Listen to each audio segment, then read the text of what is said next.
Class 10 का भारतीय भवन का मैथ है बच्चों। मैंने पिछले क्लास में 18 तक क्वेश्चन का हल कर चुका हूँ। प्रश्नमाला 1A का त्रिभुज चैप्टर है, ठीक है ना बच्चों। मैंने 18 नंबर सवाल तक हल कर दिया है। देखिए 18 नंबर सवाल तक मैंने हल कर दिया है। आज मैंने 19 नंबर सवाल को लिया है। लिखा है यदि किसी त्रिभुज के एक कोण, ठीक है ना, एक समद्विभाजक सम्मुख भुजा को समद्विभाजित करता हो तो सिद्ध कीजिए कि त्रिभुज समबाहु त्रिभुज हो। चलिए हम इसे सिद्ध करते हैं।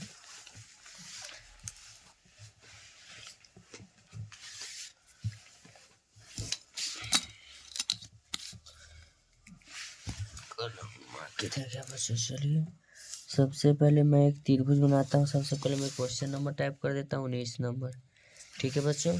सबसे नंबर पहला बात ये रहा, एक त्रिभुज बना लेते हैं।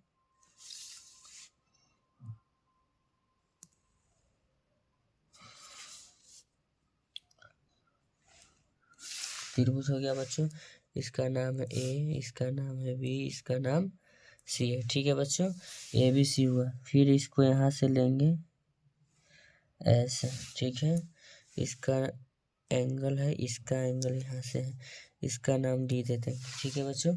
तो हम जानते हैं त्रिभुज का नियम। अगर आप लोग नहीं पढ़े थे पिछली वीडियो में जाकर देख लीजिएगा, सब नियम मैंने बताया था। सबसे पहले लिखेंगे बी डी बराबर लिखेंगे डी सी। तो देखिएगा बी डी कहाँ है, बी डी हो गया।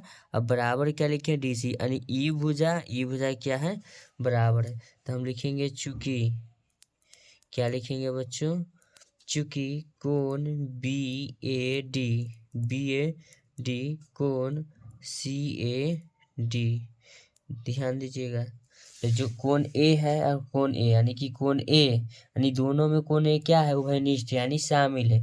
तो कोण ए बी डी, तो कोण ए चलेगा बी और डी। फिर क्या कहता है, कोण सी ए डी, इसका बात हो रहा है। तो लिखेंगे इसलिए, क्या लिखेंगे बच्चों, इसलिए ए बी ए सी बराबर बी डी अनुपात डी सी बराबर, हम 1:1 मान लेते हैं।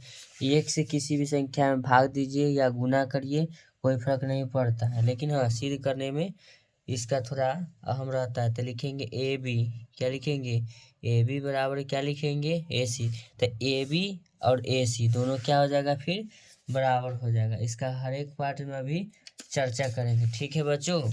चलिए और उसके बाद अब कहता है कि हमको त्रिभुज पूछ रहा था ना, तब लिखेंगे कि त्रिभुज ए बी सी में ए बी बराबर ए सी,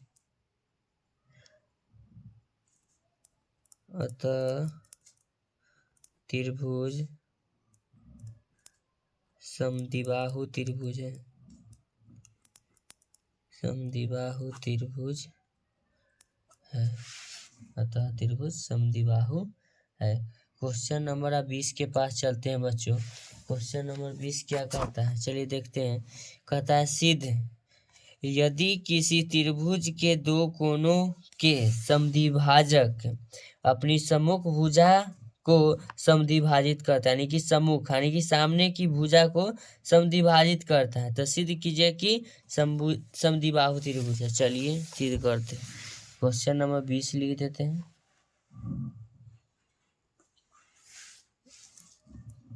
क्वेश्चन नंबर 20 है, ओके बच्चों। सबसे पहले त्रिभुज चैप्टर है, तो सबसे पहले तो त्रिभुज बनाना ही होगा।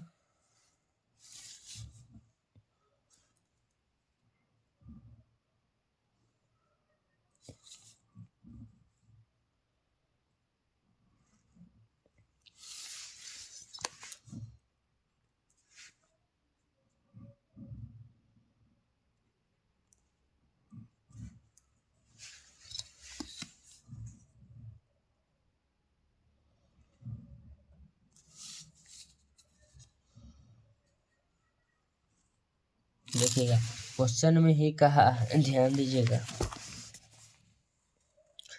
समद्विभाजक है, अपनी सम्मुख भुजा को समद्विभाजित करते हैं, अपनी सम्मुख भुजा, तो इसका ये सम्मुख भुजा यानी मुख की ओर है, इसको समद्विभाजित यानी दो बराबर भाग में बांट रहा है, फिर ई कोण इसको सम्मुख के सामने, तो ये दोनों बराबर भाग में बांट रहा है, तो यही इसका नाम देते हैं। चलिए इसका हम नाम एम और इसका नाम एन लिख देते हैं, इसका नाम भी हो गया। तब लिखते हैं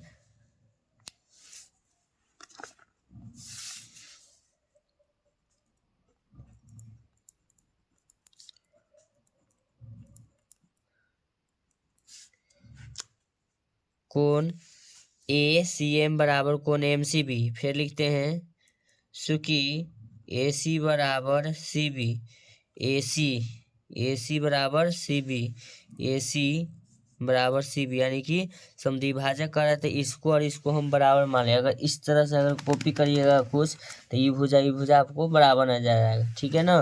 ये सब 60 डिग्री का एंगल से बनाइएगा तब होगा। फिर उसके बाद लिखते हैं ए एम, क्या लिखते हैं बच्चों, ए एम बराबर एम बी, ठीक है, तथा ए एन बराबर एन सी, फिर